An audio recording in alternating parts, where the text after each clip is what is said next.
Coming up on Mountain News at 6, a community is coming together to support a teenager injured during a brush fire incident. And an investigation is underway after a bald eagle was shot in the Lake Cumberland area. And we're talking chilly temperatures as we're heading overnight and as we're heading into your weekend. Dedicated to Eastern and Southern Kentucky, this is WYMT Mountain News at 6. There could be a few slick spots on the roadways tonight and this weekend, as temperatures are not expected to get above freezing again until Monday. Meteorologist Megan has the latest on this First Alert Weather Day. That's right, Steve. We're looking at chillier temperatures right now. It's continuing to drop as we head overnight. So these 30s and 40s that we're seeing right now will eventually make its way down into the mid-teens as we're heading overnight. And with that wind chill, these teens could easily feel like single digits as we're heading out the door Saturday morning. So you're going to need your layers if you are heading out. But that also means any liquid water we're seeing on those roadways are sure to freeze, as those temperatures are well below freezing. We head into Saturday afternoon, and we're going to stick with those 20s in the forecast. It's going to remain cold once again heading into your Saturday. The good news is we'll start this gradual warm-up trend on Sunday, and while some folks will stay below freezing, there are a few folks in our far southern counties that do have a chance for 40s for your Super Bowl Sunday. But here's what we're seeing right now on Saturday on your satellite and radar. Nice and clear for the most part, with just a little bit of those clouds hanging on. More snow is on the way. Steve. All right, Megan, thank you very much. You can always track the snow and cold temperatures inside our free First Alert weather app. Just scan the QR code there in the corner. For links to download our news and weather apps, you'll be able to get severe weather alerts sent right to your phone, see the latest closings, and sign up for breaking news alerts. 2 Martin County parents are indicted in connection with the death of their 11-year-old child. The child died in August 2025. The coroner says it's been under investigation by his office, state police, and the Department of Social Services. Patrick Spear and Christina Chapman are charged with manslaughter and criminal abuse. Spear is in the Big Sandy Regional Detention Center. Chapman had not been booked as of this morning. There is a delay in the Amber Spradlin murder case. The 3 defendants were expected to appear in court later this month for a pretrial hearing, but Special Judge Eddie Coleman postponed that until April 3rd. No reason was given for the delay. As of now, the trial is expected to begin May 11th. Spradlin's body was found in June 2023 in Floyd County. M.K. McKinney is accused of killing her. His father, Prestonsburg dentist Michael McKinney, and family friend Josh Mullins are accused of evidence tampering. Having multiple DUI arrests could prevent a person from buying alcohol. That's according to a bill filed this week in the Kentucky General Assembly. WYMT's Phil Pendleton spoke to those who filed the bill on what it would do, including why it's very personal to one of them. House come to order. Members, proceed to your seats. The legislature has passed a number of DUI-related bills over the last few years, and supporters say this one aims to prevent offenders from buying the product that can cause them and others so many problems. For a 2-year period, your driver's license would be red tagged to indicate no purchase of alcohol at the retail or commercial level. The bill is modeled after a recent one in Utah that received a lot of attention on social media. My thought is after the 4th offense, it's pretty clear, I think, to most people that that person has a life-controlling issue. The bill is sponsored by both Flannery and Representative Mitch Whitaker, who has a personal connection to the problem of drunk driving. Yeah, my mother was killed by a repeat drunk driver in 2010. Jonathan Anderson was convicted in the death of Gwendolyn Whitaker in 2011. He was sentenced on manslaughter and other charges in Letcher County. I miss her every day. You know, this is a crime that shouldn't have occurred. I should still have her here if it weren't for someone's personal decision.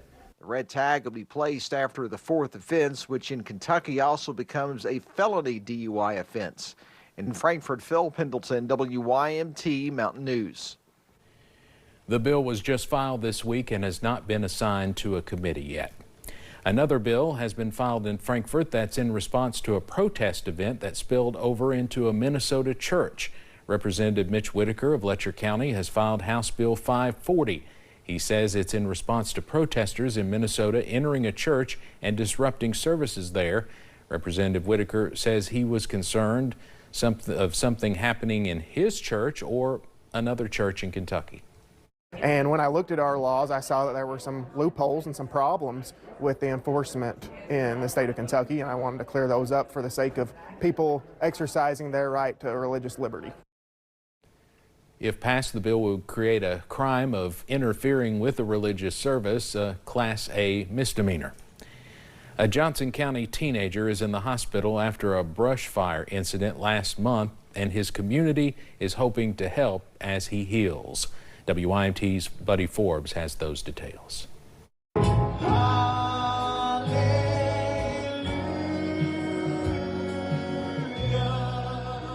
Many people in the Paintsville community are raising their hands in prayer and raising money for a family in need. We've known him his whole life and his family their whole lives. Brian Dwyer and Stephanie Dwyer, they've been a pillar in our community for years. 17-year-old Braylon Dwyer was burning brush 2 weeks ago when flames reached the fuel can he was holding, creating an explosion that resulted in severe burns to more than half of his body. They got him stable, and then they transferred him via helicopter to Columbus, the pediatric hospital in Columbus. They have a burn unit, so that's where he is currently laying in the PICU there. The thought of him lying in a hospital bed is a stark contrast to the Braylon the community knows and loves, saying he was an integral piece of the community revival that broke out in November. He was there constantly. He was there with the singing. He was there worshiping with other people. Now, as his family prays and pauses, with several community fundraisers underway to help them offset the medical expenses, area church members are coming together to lift up the Dwyers. They are selfless people. Anytime anybody needs anything, they are there. They don't ask questions. They put boots on the ground and they are ready to go. So I think it is time for our community to step up. An event is planned for February 21st, which will include a silent auction, a hot dog dinner fundraiser, and an open plate for love offerings, inviting people to gather at a gospel sing for Braylon. And, you know, he had been kind of in and out, going into consciousness, out of consciousness. And they said whenever he first woke up, one of the first things he wanted to do was listen to gospel music and worship. And while the group is still accepting donations for the silent auction, they say the love for the family has been overwhelming. There's just people, the community is pouring in to help these just absolutely amazing people. As they lean on faith through the fire. In Johnson County, Buddy Forbes, WYMT Mountain News. Organizers also hope to have a blood drive at that event, which will kick off February 21st at 5 p.m. at Eastside Free Will Baptist Church in Thelma. As water issues continue in some communities, federal funding is approved for water improvements in Harlan County. The funding was part of a bill signed into law by President Trump earlier this week. The Harlan County Fiscal Court will receive $4 million. Judge Executive Dan Mosley says $2 million will be used for enhancements to Harlan's water system, and $2 million will go towards improving water lines where outages have occurred throughout the county. This year, the United States celebrates its 250th anniversary, and the bald eagle, with its grace and strength, serves as our nation's symbol. Recently, in the Wolf Creek Reservoir area of Lake Cumberland State Park in Russell County, someone shot and injured the majestic bird. Madison Carmouche talked to the state worker who noticed the eagle.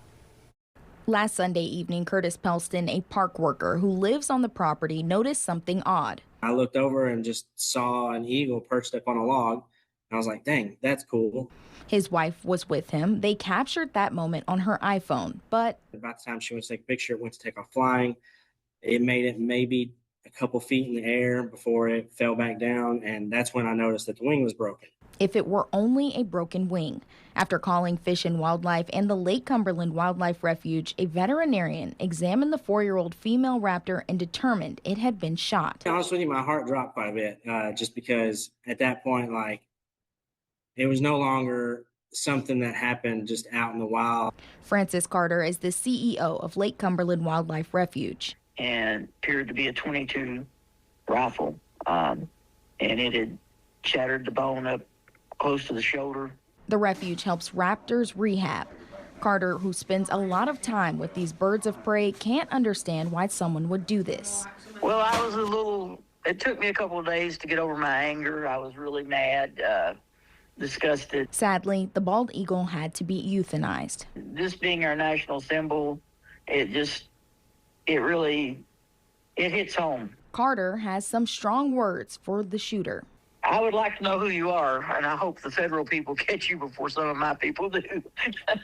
With photojournalist Darnell Crenshaw, Madison Carmouche, WKYT. The bald eagle is a federally protected species. The penalty for killing one can result in a $100,000 fine and 1 year in prison.